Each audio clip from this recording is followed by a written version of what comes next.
Hi, this is Glen Mulcahy, your host for Love of the Game Summits podcasts and now our live stream series.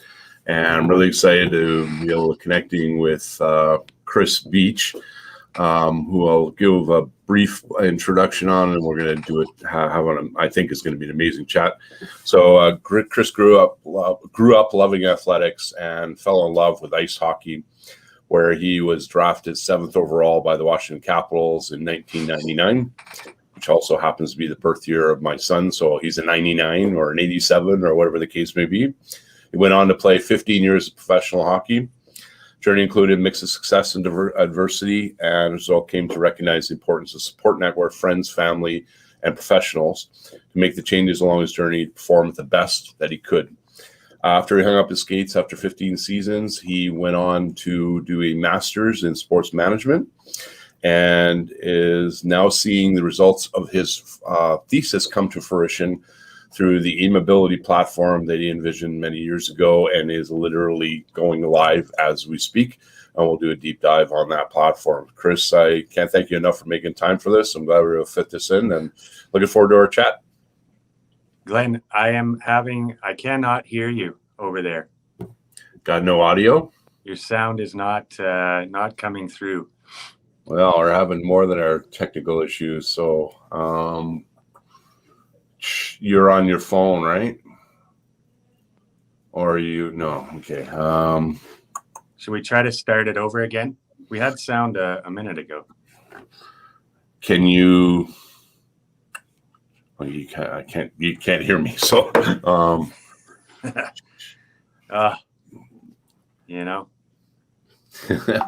modern technology. Okay, hang on a second. This is let me see here. Why don't you log in and log back off, and I'll just stay here. Guy, we've actually have somebody that joins can hear both of us, but you just can't hear me, which is kind of very weird. Do you have a speaker on your phone that you need to turn up?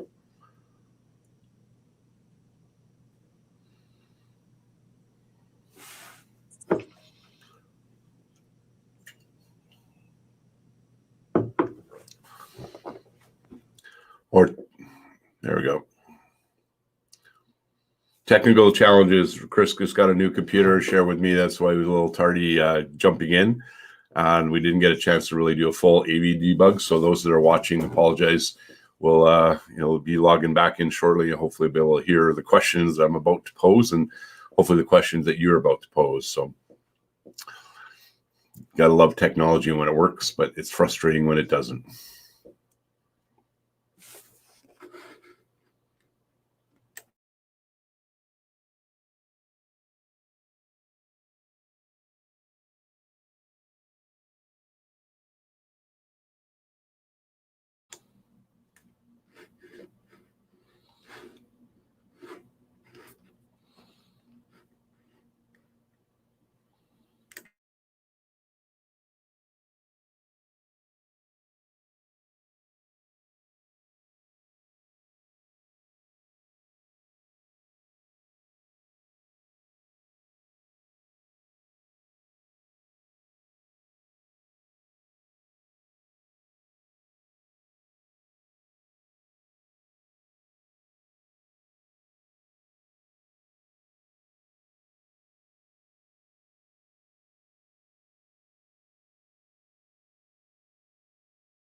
There we go. Hello.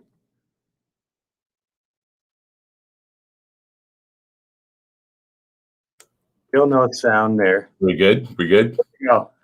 Yes. Oh my God. Yeah. You know what? Oh my goodness. We learned a lesson that we got to make sure that everybody logs in 10 minutes before we debug everything. Got your lighting, got your this stuff. Here we are. Apologize to everybody that is is watching or about to watch. We're It back. happened to me the other night, so it happened. Hopefully they caught the introduction. So without further ado, thanks for joining us, Kris. The intro was the beginning. We'll do some editing on this and whatever the case may be. But looking forward to our chat now that we can hear and see each other. So let's get at our pitter patter. Absolutely. So first question I ask, and I've been doing this for years. Tell us where you grew up and what did you play as a kid? I grew up in Sicamous, BC, in the interior of British Columbia, from Vancouver. If you drive 5 hours, 502 kilometers on Highway 1 through the Coquihalla, you'll hit Sicamous, and it's about 510 west from Calgary. So it's right in the middle on Highway 1. For those of you who know Shuswap Lake, and then you probably know in Western Canada, grew up right there. And small town, 3,000 people. And we had baseball and hockey essentially as our sports coming up, and fastball, softball, big softball spot as well with the DeWitts there. Small town known as the houseboat capital of the world for many years through the 80s and 90s. Got relegated to houseboat capital of Canada late 90s, unfortunately, with the real estate boom heading into the early 2000s. But just a small town, hockey and baseball. Lots of great players came out of Sicamous in the 80s. The Flockhart brothers came out, Ron and Rob. Rob unfortunately passed away recently, so he was a loss to our community there. And then throughout the 90s, late 90s and 2000s, we saw a huge influx of players come out of Sicamous. Myself, Shea Weber, Cody Franson, Adrian Wiedemann played in the AHL and Europe. Andrew Kozak, AHL Europe. All these players literally lived within a 2-block radius of my house, and I used to see Shea as we walked to school almost every day. So a hockey town, a lot of great parents that gave to the game, a lot of knowledge there. And that's where I learned, the love and passion for the game of hockey in Sicamous, BC. And it was driven by people like my dad and Shay's dad and many other really passionate parents there. So how long did you play baseball in addition to hockey, or was it hockey? Because God forbid you say that, because I'm like, please share. There's the benefit to playing other sports. Yeah, I played baseball till I was about 15. So if you look at the literature, I did it appropriately. So I specialized. Yeah, I didn't know it at the time, but when I studied master's in sports management, I realized that I did it appropriately. So, but I swam as well. I figure skated till I was 13. I swam. I wasn't a great swimmer. I couldn't master the breathing. So that's one competitive sport that I eventually, my mom, I was getting such anxiety about the breathing. I remember just quitting. I would do like a 50 or 100 meter race, and I would just get to one end. I can't breathe. So one competitive sport that I actually ended up quitting. But yeah, I did Bmx Racing up until I was about 12. All sorts of sports. I skateboarded a lot. Tennis. I played tennis. I didn't play organized tennis, but my brother was 6 years older than me, and we used to go hammer the ball back and forth for hours. So yeah, lots of different sports. But baseball, played up till I was 15. I finally got to a AAA level. I went to play on a team in Vernon. And I used to pitch a lot, and I realized pretty quickly that I wasn't a pitcher. So I stuck to, I got dingers hit off me quite often. So I stuck to catching, and I actually caught for a kid who went on to play minor league ball. And played for the Canadian national team. We played everything we possibly could, and that was the environment in my house. It was anything we did. Ping pong was a battle. Anything we did, we tried to master and perfect skills in that game, except for swimming. Swimming was the only one.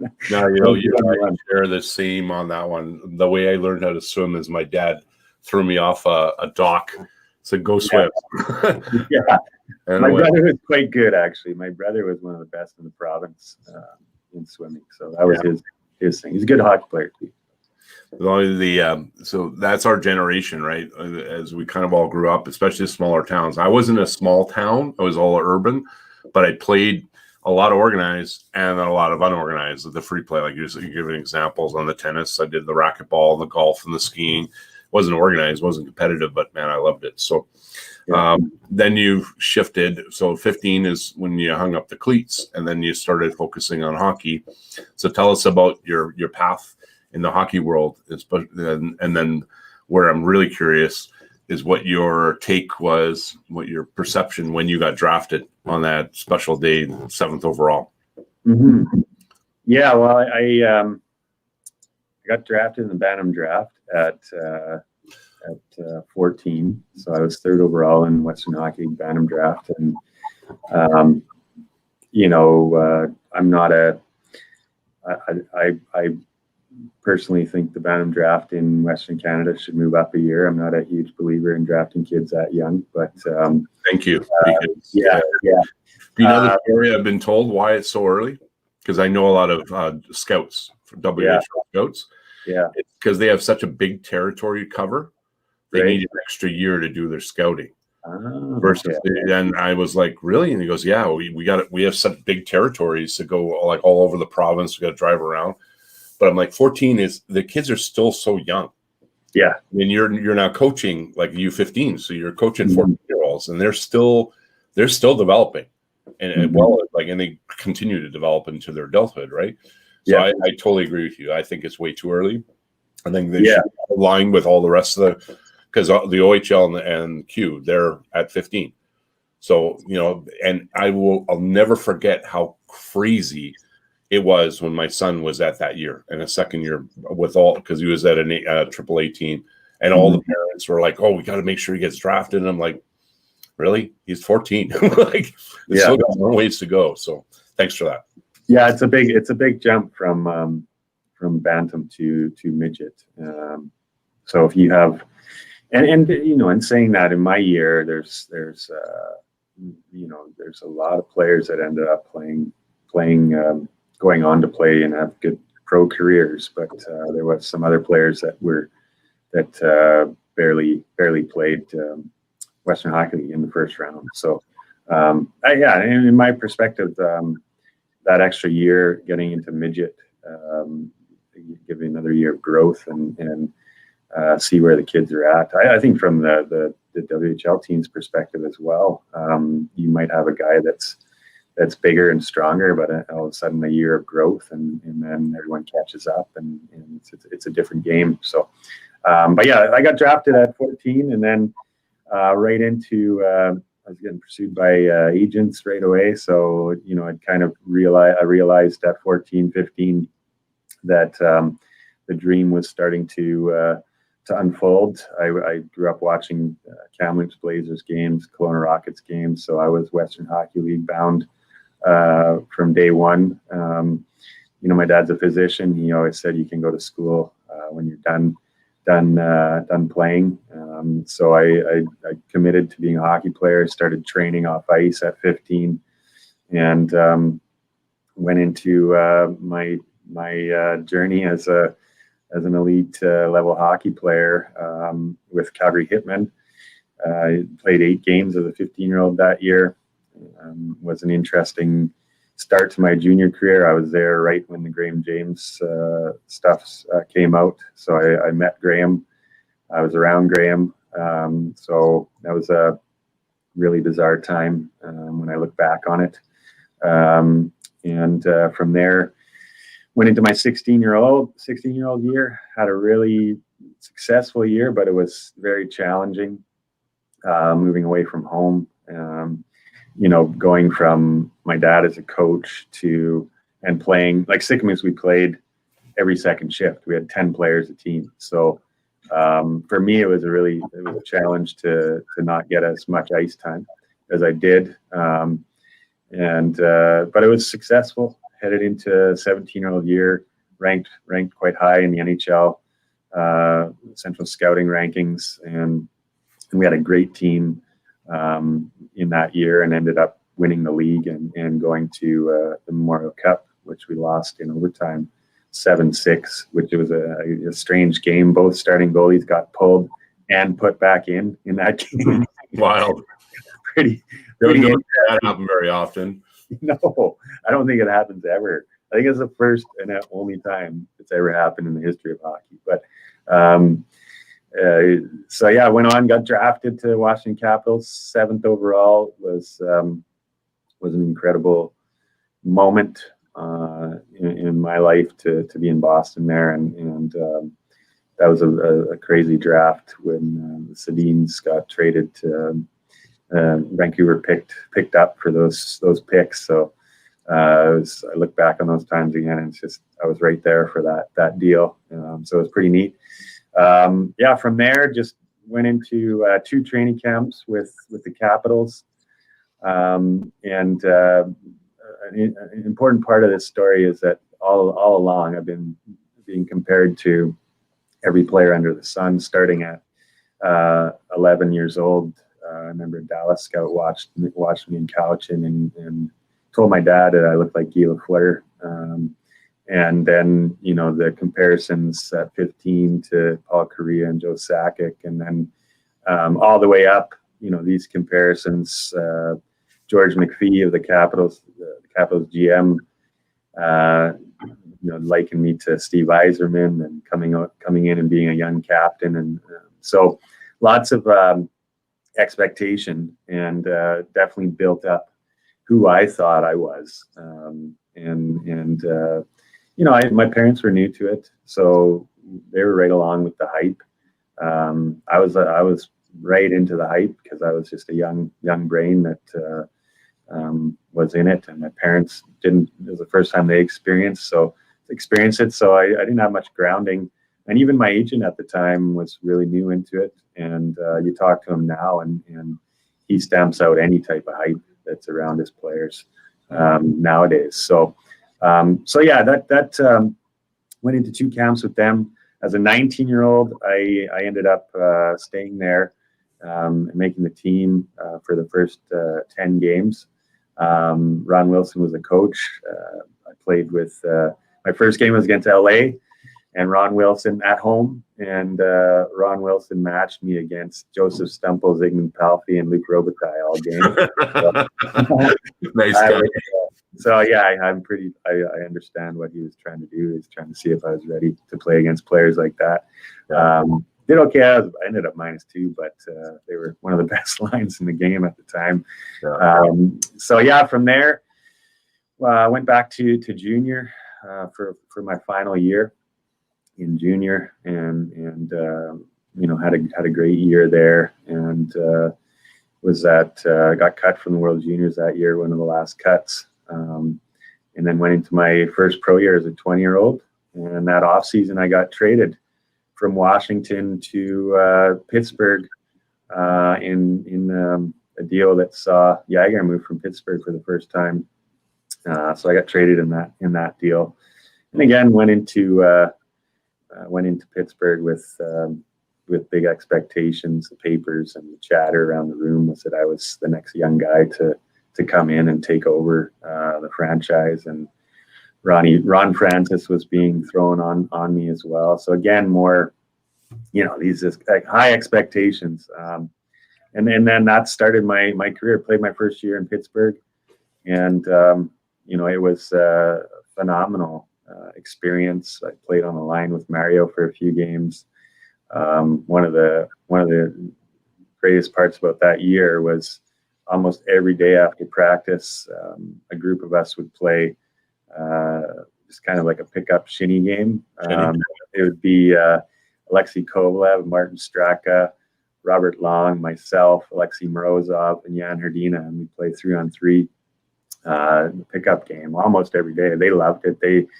It was for them. They were able to experiment and be creative in that moment. So that was one of my favorite times of that year. But we didn't make the playoffs, and then from there, the second year, obviously I wanted to improve as a sophomore, and had full expectations I was going to be on the club, and they had other ideas for me. And that second year, they sent me down to Wilkes-Barre, which really had an impact on my ego, and the inflated ego from all these comparisons and expectations.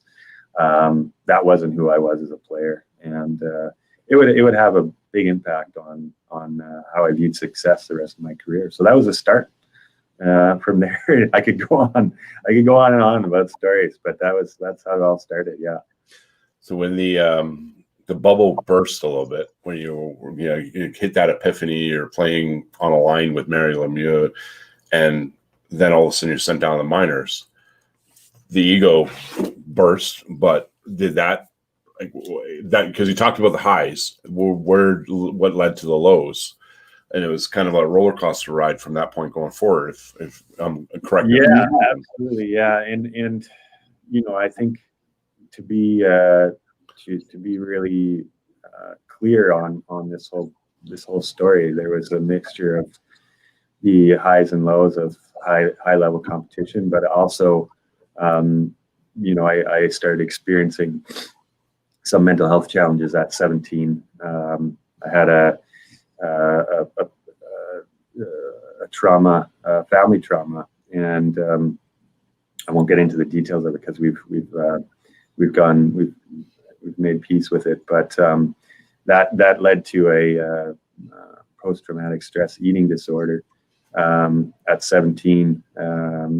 For about 5 years, I really had to watch how much I ate and how quickly I ate, or else it would set off a nervous reaction, which would make me vomit. So I was dealing with that all the way through as well. So there was already the beginnings of some mental health challenges along the way, and then you add in the pressure and the expectations of that environment, and so it was definitely challenging. But yeah, that moment when I got sent down, really, that bar I had set for what type of player I was already that player. I hadn't done the work yet to get there. And I think, you listen to the greats, like a guy like Sidney Crosby, when he headed into league, he felt the pressure to make the team and prove himself every year. And in my mind, I was already that player, which I wasn't.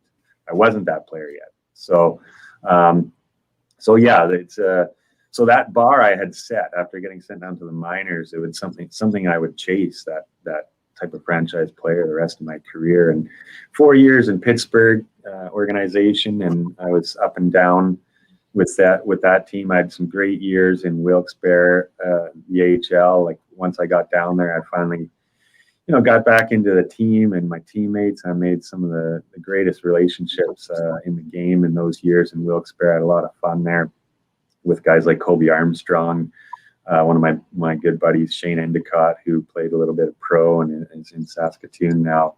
Guys like Ryan Whitney were down there. Matt Murley, guys on Spittin' Chicklets. So we had a lot of fun. So we had great years. We had a pretty successful team. Michel Therrien was there, who was quite he was challenging. That guy, he was a phenomenal coach. I learned a lot from him. I learned a lot about accountability.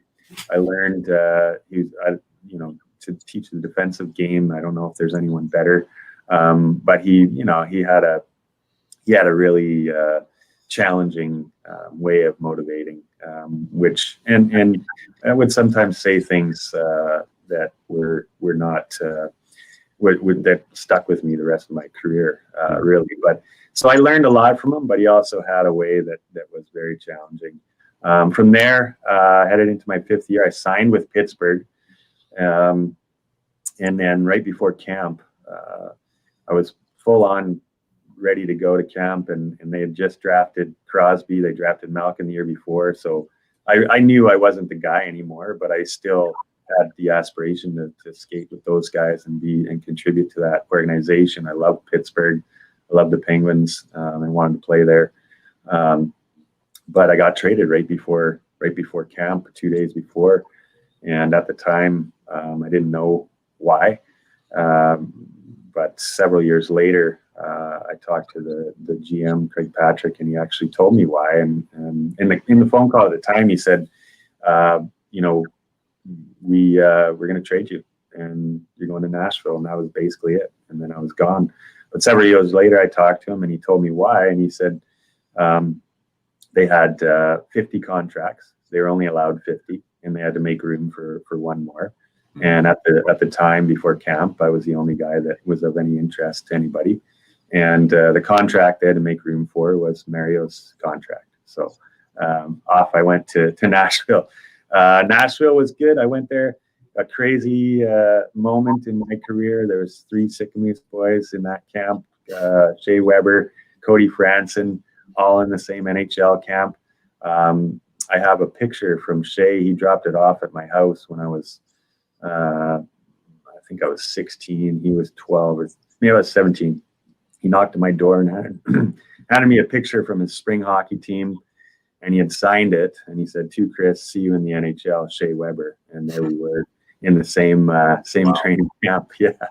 So it wasn't like, he didn't say, "I hope to see you." He said, "I will see you in the NHL." And so that's quite a neat story. The 3 of us there ended up in that camp, did pretty well.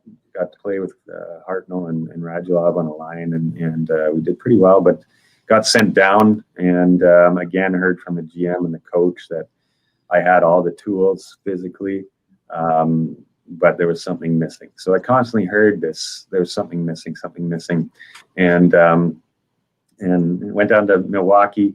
Obviously, every time you get sent down, it's tough.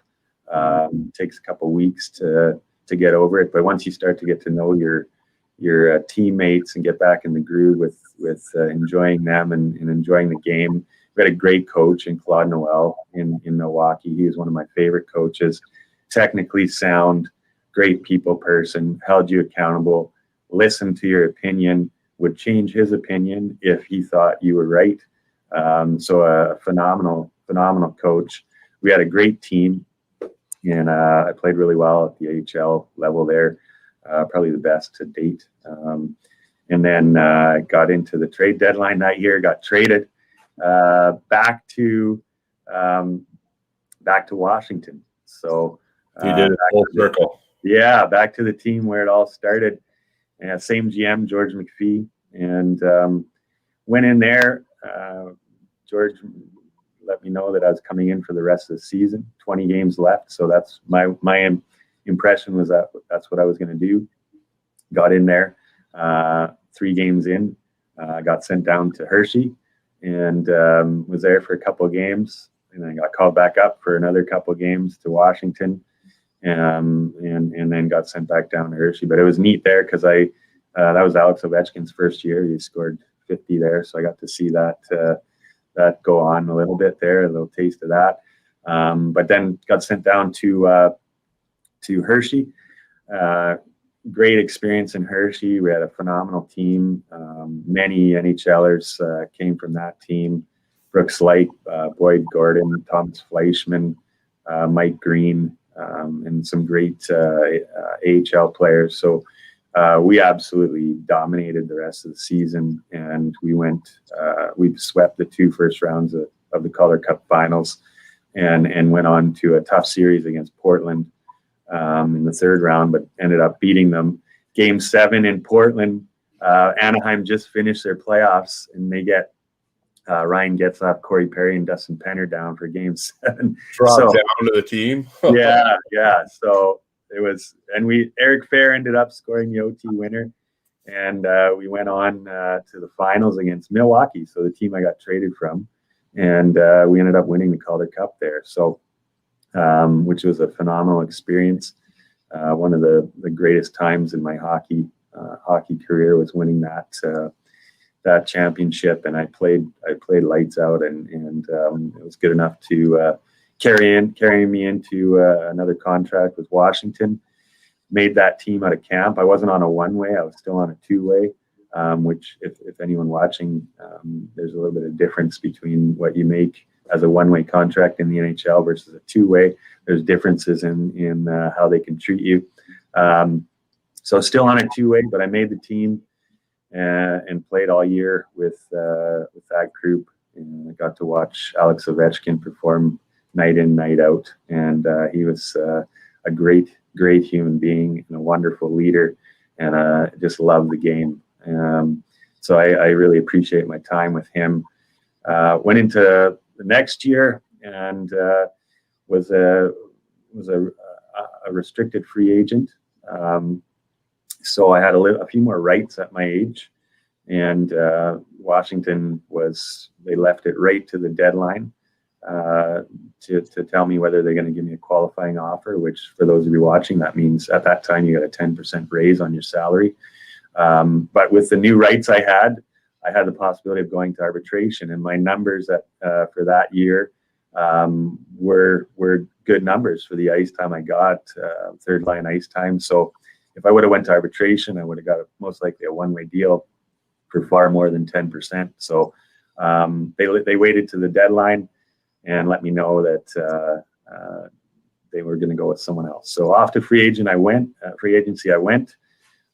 This is where it gets really interesting in my time in North America. So free agency, narrowed it down to a team.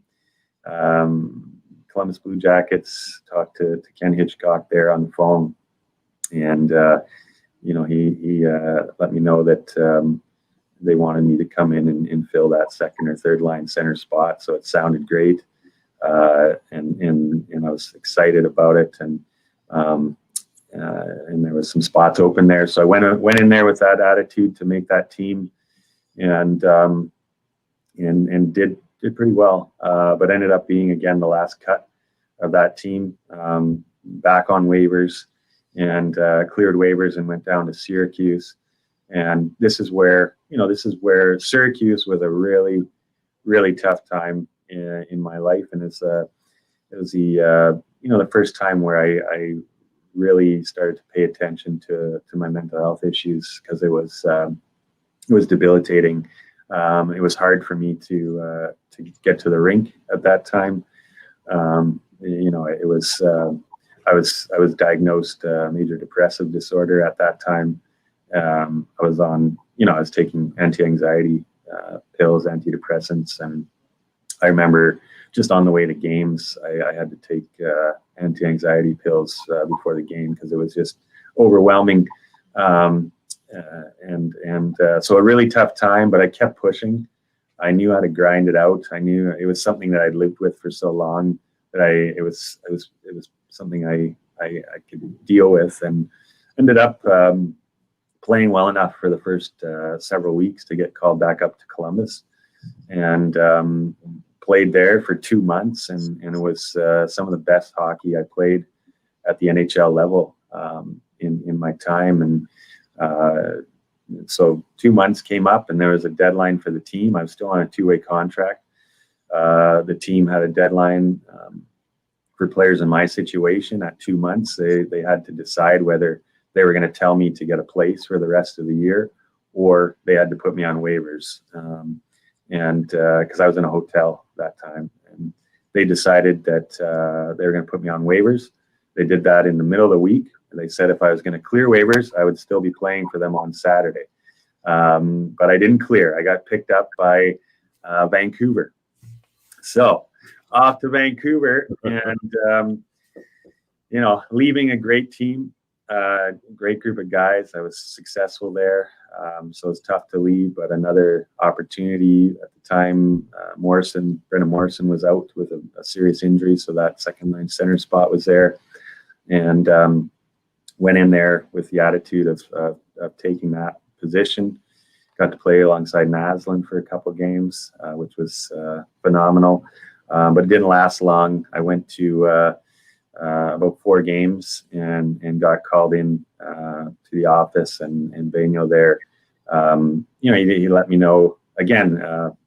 I had, I wasn't a good enough skater for the team or the league, so they were going to send me down to work on my skating in the AHL, which is a contrast to what Hitch said when I left Columbus. He said that I had actually proved that I was an NHL contributor and a player. So these ups and it's really for still a young mind and dealing with mental health. It was a lot of different messages and confusing messages. So went on waivers, and a few days roll by, and I get picked up again, and I get picked up by the Washington Capitals. So the same team from the year before, same GM.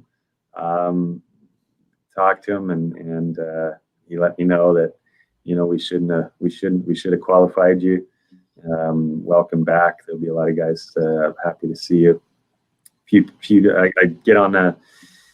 try to get on a plane to get down there, and get to the border agent, and he looks at my passport, and he says, okay, well, you're going down to play hockey. I need to see your work visa. And I didn't have it because a Canadian agent ripped it out of my passport as I went up to Vancouver. So couldn't get across the border. And I went to the hotel at the airport, got in contact with the team. They were trying to find ways for me to get across the border. They flew me to Toronto because they thought they were more lenient in Toronto. The guy in Toronto said, "Hey, do you know this is a federal offense if you're port shopping?" I'm like, "No, I did not know that." So it took me 10 days at the border. In that time, Washington put me back on waivers, and ended up getting picked up by Pittsburgh. So back to where it all started. And Terrian was a coach at the time, and lots of players there that I'd played with in the minors. So Crosby and Malkin, Gonchar, these guys were on fire. Fleury. So a great opportunity for me to go in there. This was 2008. So that team went on a run to the Stanley Cup Finals.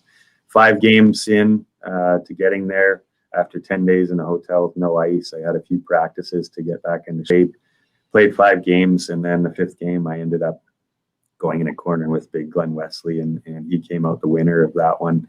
And I broke my wrist 5 games in, and that was my chance to get in the NHL playoffs. Someone else came right in my spot and took it. So they kept me around, so I got to see and be with the team through that run, and was that close to playing for my dream in Stanley Cup playoffs. So, but didn't quite get there, and it was a bit of a journey to get there. But learned a lot watching those guys.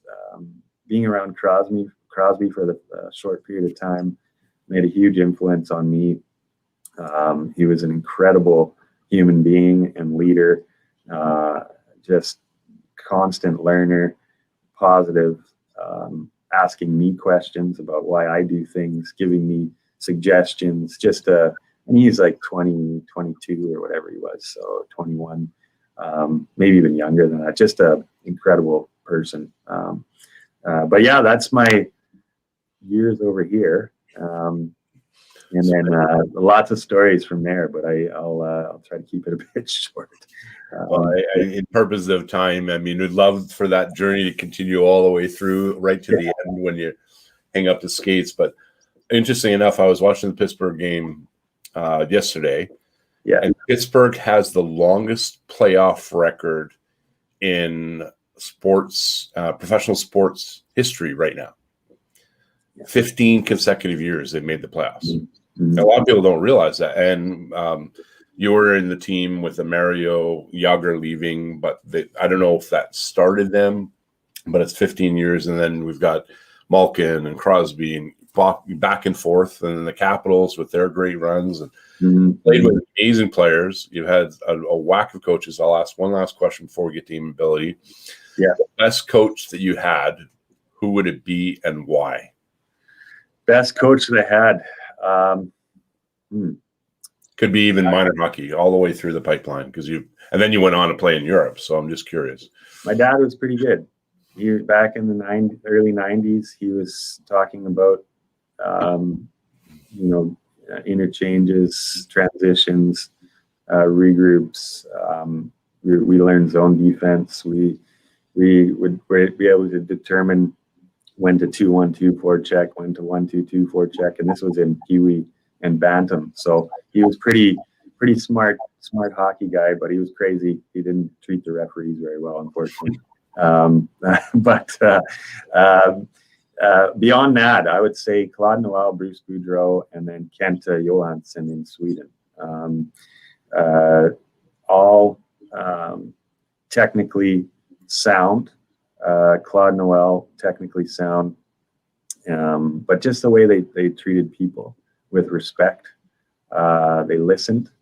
You could tell, but they held you accountable at the same time. They weren't, it wasn't a country club. They challenged you, but they had this way with people that just got the best out of you. And Bruce was, he was phenomenal as well. The best technical coaches probably I had were Ken Hitchcock and Michel Therrien. But those guys, they just had a way with people, for me, that I resonated with. Yeah. And like I said, with Claude, he listened, and he would take my opinion into consideration, and if he thought it was right, he would say, "Yeah, you're right," and which was different than I was used to all the way to that period. So, and we've seen a big evolution in recent years of that transition to transformational coaching, where that big connection piece. You hear all the time, they're a player's coach or an athlete coach, athlete-centered, the coach, the player. It's interesting to see the path, and 20, 30 years ago, didn't hear a lot of that. Now you're starting to see that become more evident at the professional level. Unfortunately, we're starting to see that trickle down into, the minor sports, regardless of hockey. So we've done a big deep dive in your hockey career. So yeah, getting into your vision, graduating from your master's program, I believe, if I recall correctly, Ireland, and your thesis, which has led to where you are seeing your baby come to fruition. We've talked about it a few times. Aimability. Let's talk about the platform and why you founded it.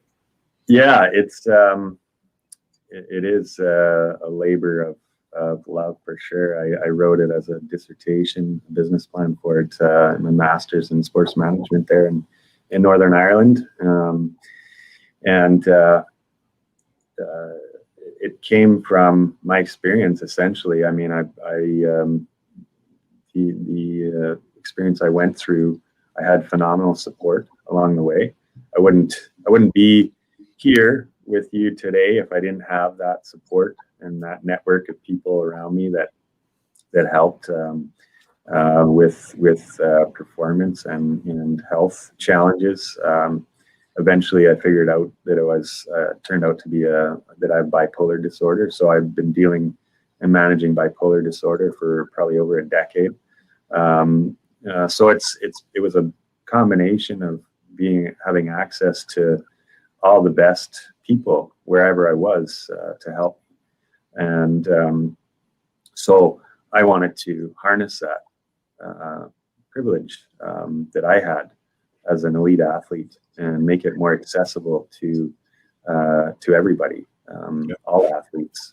So that's the premise behind the platform, is to get high-level performance educators, coaches, mentors, the best health practitioners, and make them more accessible to everybody and more athletes, not just the elite athletes. And in particular, I think mental performance side of things is really still reserved for the very best, and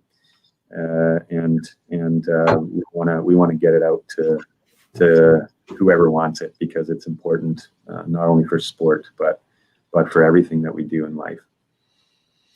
And so the big focus is going to be helping on the whole performance piece, whether it's more on the mental side than on the physical side.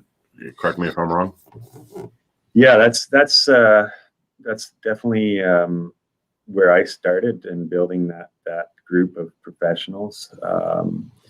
But the platform will have technical skill development and things like strength and conditioning, some education on injury prevention. Like we have Dr. Jack Taunton on there giving some phenomenal talks that is the legend, basically the founder of modern sports medicine here in Canada, giving talks on injury susceptibility and prevention, and recovery. So we want to look at both the tangible side of sport and the intangible side, but definitely, my time has been building that more intangible skill development side of the coin. Cool. And as far as how it's working, because we've had conversations, I'm Charles, and it's organization based, where the members of the organizations will then get invited to the platform when they partner with you. So like using the example of Softball BC. So now a lot of their members are going to have access to the platform. But if you're just an individual athlete or a coach, whatever, you can't just sign up for it. Yeah, there's a few different aspects to Aimability, and that's one of them is the security aspect of open networks. We want to get away from being an open network where anyone can go and sign up, and that's strictly a security measure. We know now that companies, social media companies, and I know we're on social media companies right now, but open networks are susceptible to data breaches, identity breaches, and so philosophically, my partner, Mehdi Talwardy, is a specialist in security and data storage, and philosophically believes in protecting people to the utmost. And so our system is closed. You have to be an approved organization. We want to know who's coming into our platform so that people are protected, and that it's a community, a safe community to learn, to communicate, and to get the most out of the community online, and know that you're safe and your data is safe and your information is safe. So that's why we keep it to organizations getting approved, and don't open it up to everybody that wants to get on there. You look in recent, probably the last 12 months, all the Facebook data breach challenges. In my past life, I was working, in sales, business to business to retailers. Linens and Things, a perfect example where their whole platform got corrupted. And, it appalls me that everywhere you go, everybody's asking for your personal information. And then people are so, hey, I'll just give it to you. Well, no, like, I don't want you to have access to the back end, that's why I find your platform amazing. And it will hopefully, it'll protect them, but also it'll provide amazing resources. And because it's online, technically it's a global platform. So you could have interest from not just Canada, but globally. Where do you see that going? Yeah, definitely. It's there with what's going on today, but it's borderless. I spent a lot of time 2010 to 12 just doing my own research. I really enjoy watching futurists speak about what's coming in the future. And there's one guy in particular I used to watch a lot of, Michio Kaku, who's a physicist at CERN in Switzerland there. And he just talks about coming technology and think it was about 2011, I watched him speak about education and that you'd be able to tap into anybody you wanted in the world and learn from them. And that was part of my vision as well. And that understanding, it's borderless. And although being online is not like being in person, there's still that different connectivity, that different energy. It's pretty darn close. And you can do a lot of great work online. And eventually our goal is to be a hybrid community of in person when we can and online, because I think that's the way social networking and community networks online are going to be going to, a hybrid model of an in person and online. And that's what we're working towards. And yeah, definitely to be global is our goal, and to have, you know, the top people providing education and services on aimability in their respective fields. And it's just a matter of time when it's going to start to explode. I know that you've already got some pretty amazing partners, and humbly I'm becoming involved on the back end, but some other amazing people that are also involved already. Like I have a feeling, because it's kind of mirroring what we've done over the last few years, and the tapping into, you know, US, Canada, UK, and as more people get wind of it, it'll become that global platform. And well, kudos for you having that vision. It's been how many years? Because I think 2017 is when you kind of came up with the idea. 4 years later, I wrote that dissertation, finished in 2016, and so it's been 5 years. It's the vision of that dissertation has stayed intact. Obviously, the details of the plan have kind of slightly shifted. I met a wonderful mentor 2.5 years ago that took it to another level. You know, I mentioned him, Mehdi Towerty. He's a phenomenal person with incredible life experience. Just an amazing person, a mentor, and I owe a lot to his help to where it's gotten to now. So yeah, we're excited, and it's been a lot of help to invest in working on my mind, and I've been a mindfulness practitioner for over a decade, and also an instructor for the last 5 years, and the philosophy and mindset of mindfulness, of opportunity and growth is everything that happens. I look for the opportunity and what I can take from it, and so the ups and downs are less intense, and you know, the determination to see it through has not wavered. So I'm excited, and I'm super happy and excited that you're enthusiastic about it, and I look forward to seeing what we can create together. I think it's going to be a game changer. There's a lot of people that have visions, but the persistence of where you've taken it to where it's going and the people you've connected with, I think it's really going to kind of set the bar for a lot of people to follow. So I'm not seeing questions, and I think it's probably because of the glitches we had early on. Yeah, but this is available through our 2 Facebook platforms, and will be on our YouTube channel, and I will make sure that you get a copy of it. I really, your story, we could have literally let you go for like 4 hours. Like told the ups and downs of the coaches, the players you play with, and all these things. I was like, wow, I didn't know you played with him, and I didn't know you played with him. I kind of knew the story, but not the whole story. And then we never even got to Europe. No, we didn't get to Europe, which was awesome. Europe was awesome. Yeah, that could have been another. Because my brother, or my best friend's brother, actually was the one player that I knew went on to played for UBC. He started off with the Eagles, so junior A, then he went to UBC, and he went on to play professionally in Germany for like 9 years. and he's Greek, and he married a German girl, and he came back to Canada, and parents were like, what? Because Greeks always want to marry Greeks. Yeah. Right? Yeah. But yeah, he had an amazing run. He said it was the best experience. He's now an accountant.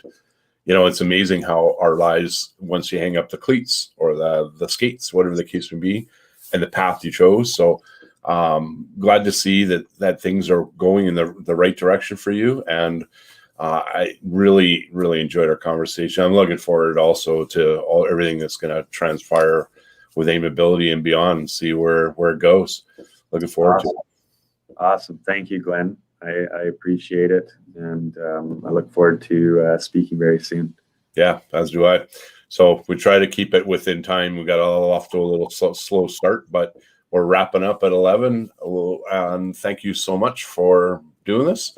I'll get you a copy of the video. We're also going to convert it to a podcast so you can share that out as well. Great. To do some editing on the beginning or the video. Sorry about that. No worries. No worries. My charger came back to action here, actually. So yeah. Well, blame it on the computer company that you don't want to be. Yeah, I won't name them. All right. Thanks so much, Chris. All right. Thanks, Glenn. Okay. Later.